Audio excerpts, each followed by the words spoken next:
जिसने सहारा इंडिया के पीड़ित परिवार के निवेशकों की लड़ाई खुद लड़ रहे हैं और संसद से लेकर सड़क तक हर मोर्चे पर पूरी मजबूती से लड़ी जाएगी जब तक राज्य के सभी निवेशकों को भुगतान ना हो। वो जो पोर्टल डेवलप किया उस पोर्टल में जितने भी लोगों ने अप्लाई किया सारा वो पोर्टल रिजेक्ट कर देते हैं। तो वो पोर्टल ही एक ऐसी बनाई गई है जिन लोगों के आवेदन रिजेक्ट करे और पैसा नहीं दिया जाए। छठे झारखंड विधानसभा के पहले सत्र के अंतिम दिन निरसा विधायक अरूप चटर्जी ने अपनी आवाज जोरदार तरीके से बुलंद की, जहां उन्होंने मुख्यमंत्री को सहारा निवेशकों के लिए कोई ठोस पहल करने की मांग की। अरूप जी अध्यक्ष महोदय, मैं सबसे पहले तो सरकार को बधाई देता हूं जो प्रचंड बहुमत के साथ झारखंड के लोगों ने इंडिया गठबंधन और हेमंत जी के नेतृत्व में दोबारा सरकार बनाने के लिए पूर्ण विश्वास जताया। अध्यक्ष महोदय, चूंकि मेरी समय सिर्फ 2 मिनट ही आवंटन किया गया, मैं सीधे पॉइंट्स पे आऊंगा।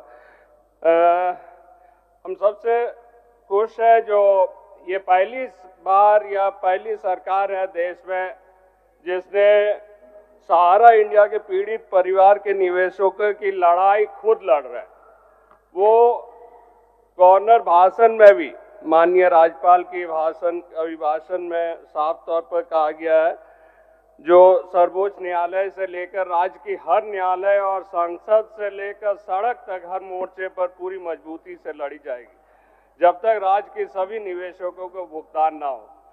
मैं झारखंड राज्य के जिन सहारा पीड़ितों ने अपने प्राण गंवाए अथवा दुख या अपशब्द में आत्महत्या करने में मजबूर हुए हैं, उनके परिजनों को भी सरकारी स्तर पर आर्थिक सहायता प्रदान की जाएगी। ये अपने आप में बहुत बड़ी स्टेप है, जहां एक तरफ भाजपा उत्तर प्रदेश में जाकर अमित शाह जी सहकारिता मंत्री हैं केंद्र सरकार की, वहां बोलते हैं जो अखिलेश यादव के कारण सहारा इंडिया की पैसा नहीं मिल रही है।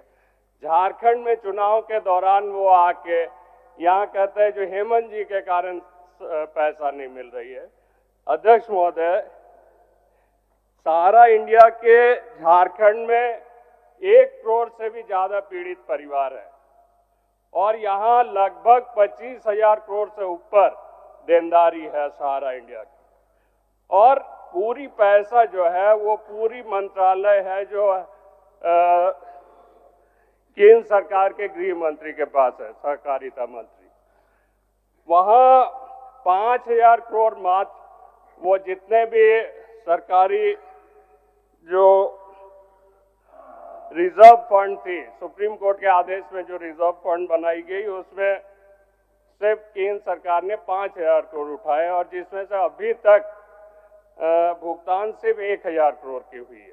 वो जो पोर्टल डेवलप किया उस पोर्टल में जितने भी लोगों ने अप्लाई किया सारा वो पोर्टल रिजेक्ट कर देते हैं। तो वो पोर्टल ही एक ऐसी बनाई गई है जिन लोगों के आवेदन रिजेक्ट करे और पैसा नहीं दिया जाए। एक तरफ हम लोगों के ऊपर एलिगेशन लगाते हैं, दूसरी तरफ जब सुब्रत राय डेथ करते हैं तो हमारे रक्षा मंत्री जाके उनके परिवार के साथ मिलते हैं। तो एक तरफ बीजेपी उसको समर्थन कर रहे हैं, उनकी पैसा पीड़ित परिवारों को नहीं दे रहे, और दूसरी तरफ हमारे माननीय मुख्यमंत्री पर एलिगेशन लगा रहे।